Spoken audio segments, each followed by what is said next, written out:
Now, we've said this a lot, but the pandemic has really changed how a lot of us approach certain situations. One of them is navigating the new normal that is going to be at work and how to interact with coworkers. Of course, none of us want to be that coworker who can't grasp these new social skills. So here to help us out to make sure that we aren't is psychologist and executive coach, Dr. Lisa Orbe-Austin. Nice to see you again this week.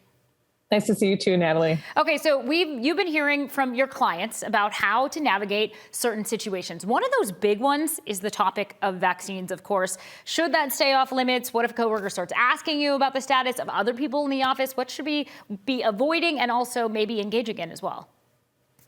Yeah, you should definitely be off the topic of vaccinations. In essence, if you have a trouble with or don't understand the policies of your organization, you should be talking to your HR department or HR partner about what are the requirements and how are they being enforced. And you specifically can ask your manager who is vaccinated and who is not vaccinated.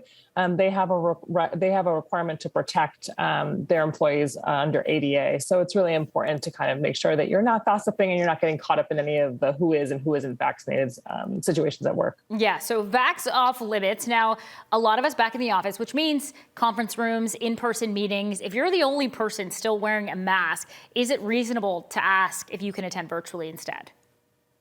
Yeah, I think it's a great question. I think what needs to happen is that organizations you need to be able to either ask your manager or ask the organization, what is the policy around mask wearing especially in closed settings, conference rooms, your private offices.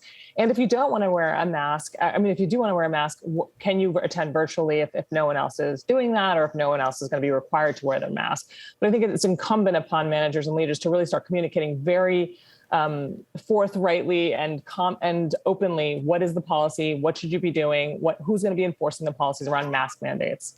Yeah, and everyone back in the office, a little more lax. What about setting boundaries with your coworker? Say one of them walks into the kitchen, they're a little too close, they maybe not be wearing a mask. How do we explain this? How do we handle these awkward conversations about what our boundaries are?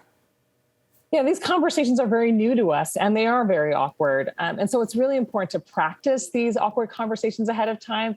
If you don't want people hugging you or touching you, to be able to say, I would prefer not to be hugged or touched, or to say when somebody comes into a space and they're not wearing a mask, can you please put your mask on? These are things you want to practice. And I think it's important for people who are being told these things to kind of also be responsive. But I think it's really important to practice the actual language you want to use because it can happen in a way that you're not expecting and you want to have language.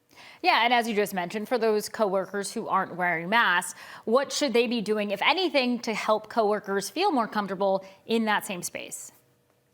Yeah, it's really important to respect other people's boundaries and to really also be asking for consent. So if you want to hug someone, don't run up on them. Actually ask them, can I hug you?